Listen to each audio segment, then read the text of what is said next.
You probably woke up this morning, went through your routine, and didn't think twice about why you do what you do.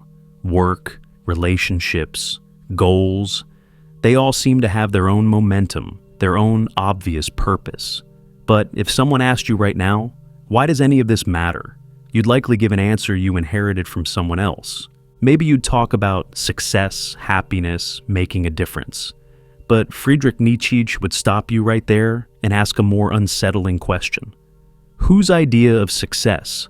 Whose definition of happiness? Making a difference according to what standard? Because over a century ago, Nietzsche realized something that's only becoming clear to most of us now. We're living by rules for a game that no longer exists. We're following a script written by authors who have been dead for centuries. And the most terrifying part, most of us don't even realize we're acting. Nietzsche's infamous declaration, "God is dead," wasn't him boasting about atheism or celebrating secularism. It was more like a doctor delivering a terminal diagnosis to civilization. He saw that as science explained more and religion explained less, as traditional authority crumbled and old certainties dissolved. Humanity was losing its fundamental organizing principle. For thousands of years, meaning came from above. There was a plan, a purpose, a reason for everything, even if we couldn't understand it. But what happens when you realize there's no plan? When you discover that the universe isn't a story with you as a character, but just physics and chemistry and vast indifference? Most people haven't truly grappled with this yet. They've stopped believing in God, but kept living as if He exists. They follow Christian morality without Christianity.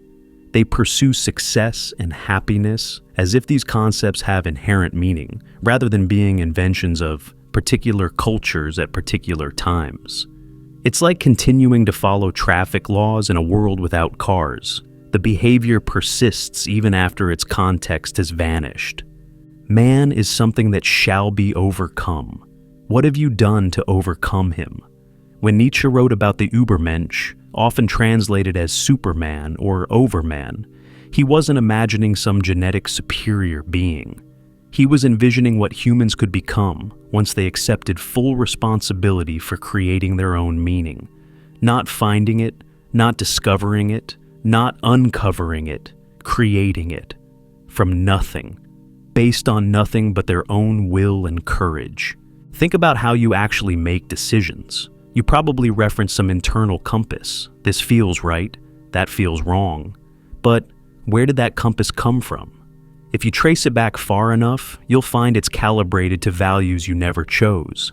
Maybe your parents instilled them, or your culture, or your religion. Even if you rejected your upbringing, you probably defined yourself in opposition to it, which means it's still controlling you. You're either following the script or deliberately doing the opposite. Either way, the script is directing your actions. This is what Nietzsche meant by slave morality.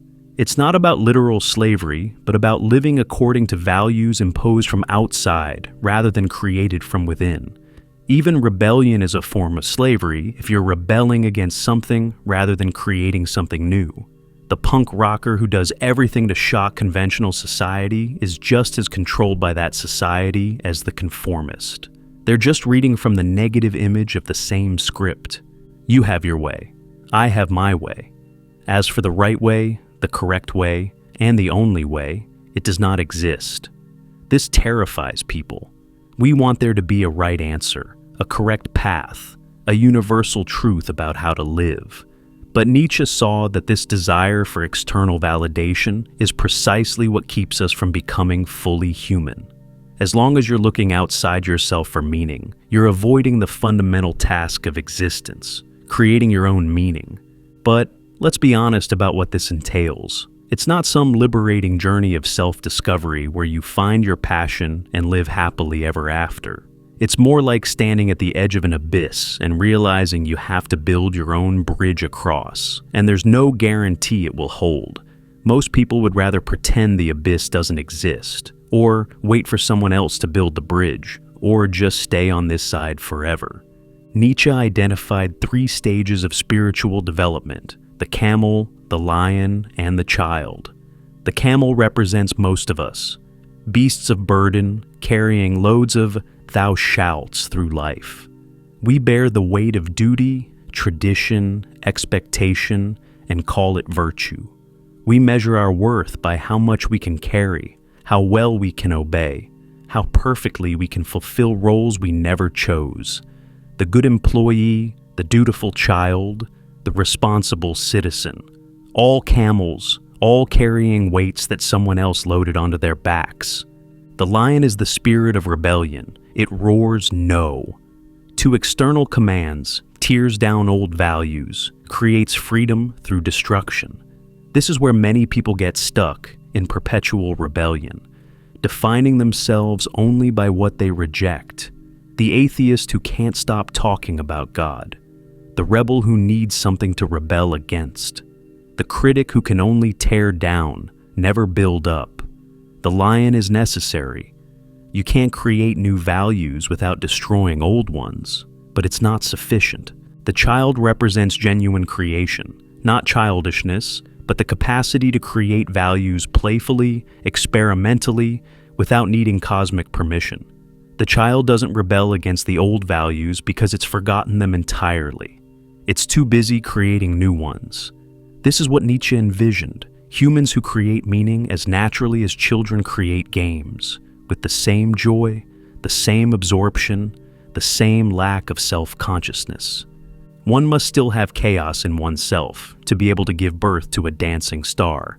The chaos isn't confusion, it's potential. It's the raw material of creation. But most people are terrified of this inner chaos. They'd rather have false order than genuine disorder. They'd rather follow dead rules than face the creative void. They'd rather be told what their life means than decide for themselves. They cling to routines, relationships, and beliefs, not because these things fulfill them, but because they provide structure in a structureless universe. Here's what's particularly cruel. The very education system designed to help us understand the world often prevents us from creating meaning. We're taught to analyze, criticize, deconstruct, but rarely to create. We can explain why every meaning system is historically contingent, culturally relative, probably false. But this leaves us paralyzed. We're too smart to believe in anything, but not brave enough to create new beliefs. We're philosophical enough to see through every illusion, but not strong enough to create necessary illusions of our own. God is dead wasn't a celebration, it was a diagnosis, and Nietzsche saw the symptoms spreading: nihilism, the belief in nothing. But he distinguished between passive and active nihilism. Passive nihilism says, nothing matters, so why bother?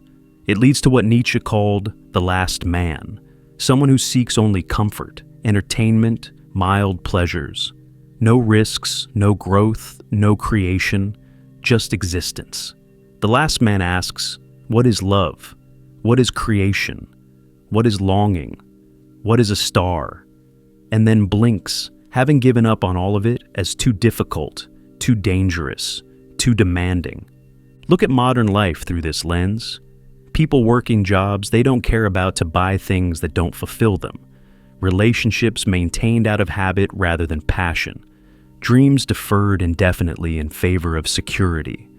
The endless scroll of social media, the binge watching, the constant distraction, all symptoms of passive nihilism. We're amusing ourselves to death because creating meaning seems too hard. We've become experts at killing time, which is really just another way of killing life. But active nihilism is different. It says, nothing inherently matters, which means I'm free to create what matters. It clears the ground for new construction. It embraces the destruction of old values as liberation, not loss. This is what Nietzsche advocated, not believing in nothing, but using that nothing as a blank canvas for creation. The active nihilist doesn't mourn God's death, but sees it as humanity's opportunity to finally grow up, to stop being cosmic children, waiting for parental approval and become creators in our own right. What does not destroy me makes me stronger. This isn't a platitude about resilience. It's about how meaning is forged. Every time you survive something that could have broken you, you create value.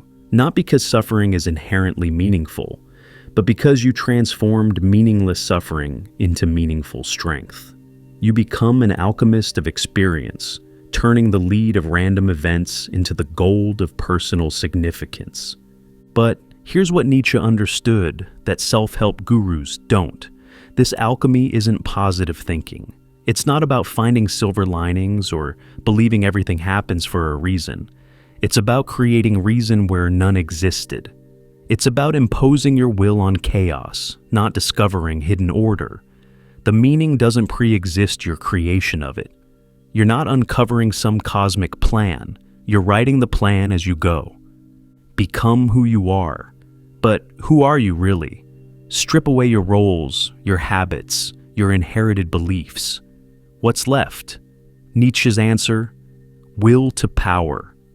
Not power over others. That's a crude misunderstanding that led to terrible historical distortions of his philosophy. Will to power is the drive to overcome yourself, to create beyond yourself, to expand what's possible for a human being to be.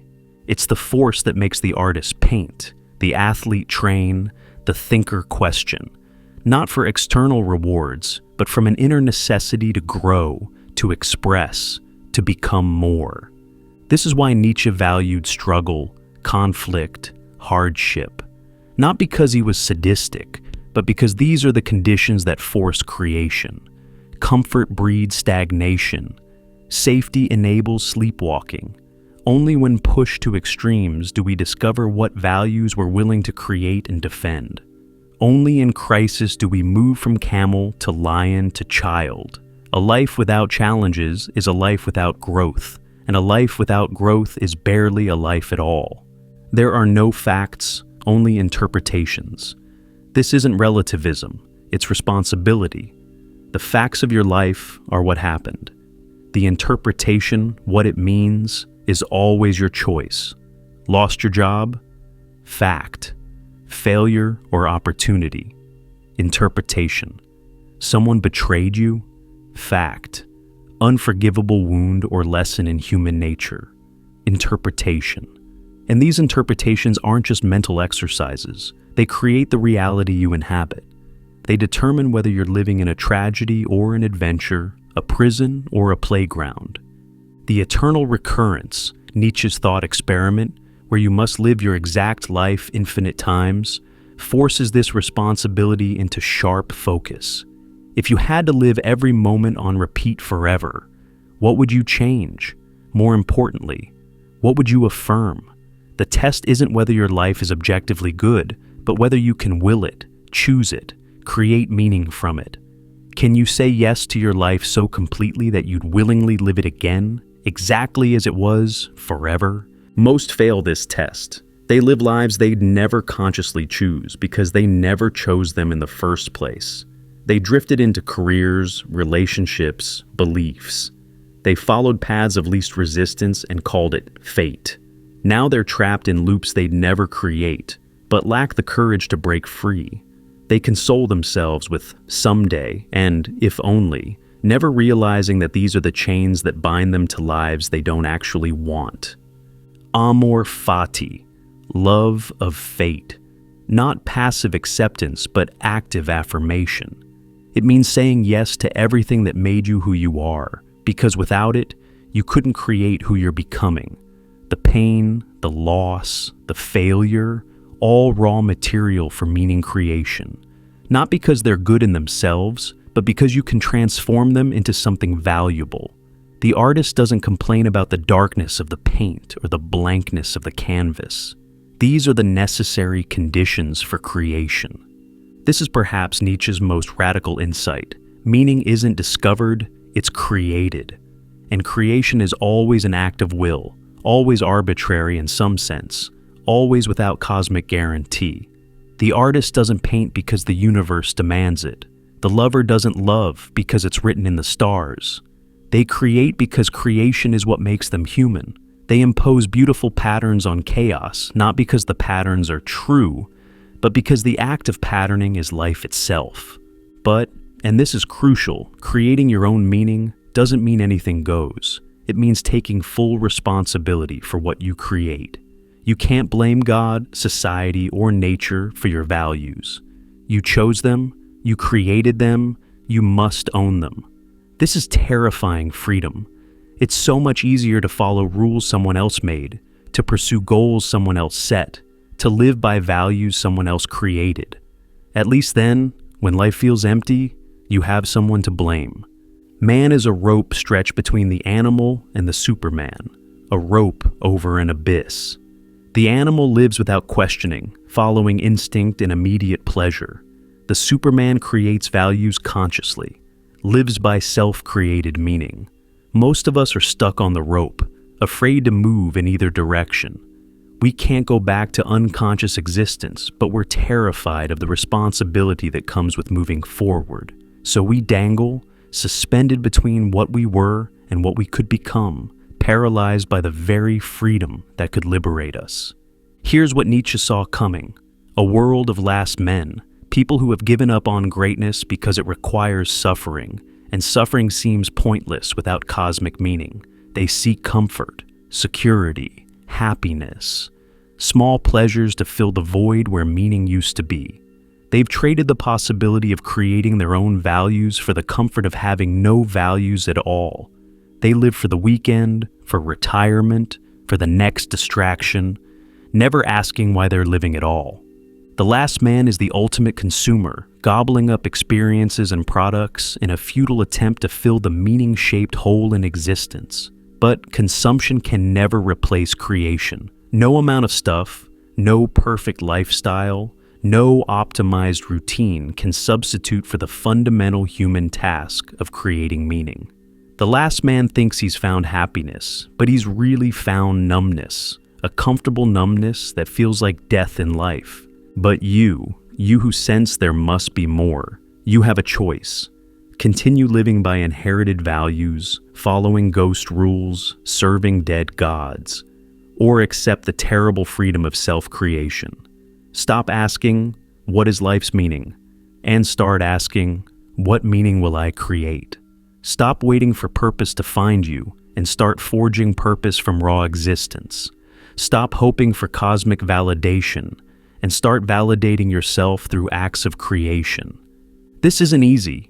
Nietzsche himself struggled with his own philosophy, eventually collapsing into madness, the weight of total responsibility, the loneliness of authentic creation, the constant tension of making meaning in a meaningless world. It can break you. But the alternative is worse: living someone else's life, dying with someone else's values, never becoming who you are. The alternative is remaining a camel forever, carrying burdens you didn't choose toward destinations you don't desire. Your life is a canvas. Most die with it blank, waiting for someone to tell them what to paint. But you have the brush, you have colors, you have the terrible, wonderful freedom to create. Yes, it's arbitrary. Yes, it's ultimately groundless. But that's not an excuse for creating nothing. That's the very reason you must create something. In a universe without inherent meaning, the creation of meaning becomes the most meaningful act possible. Because in the end, the question isn't whether life has meaning. The question is whether you have the courage to create meaning, whether you have the strength to be your own God, whether you have the will to transform the chaos of existence into something worth affirming. Not for eternity, not for others, but for the simple, profound act of creation itself. The answer isn't in these words. The answer is in your next choice, and the one after that, and the one after that, until choosing itself becomes your meaning, creating becomes your purpose, and you become who you are. Not a discoverer of pre-existing meaning, but a creator of new meaning in a universe that offers none but demands all. What will you create?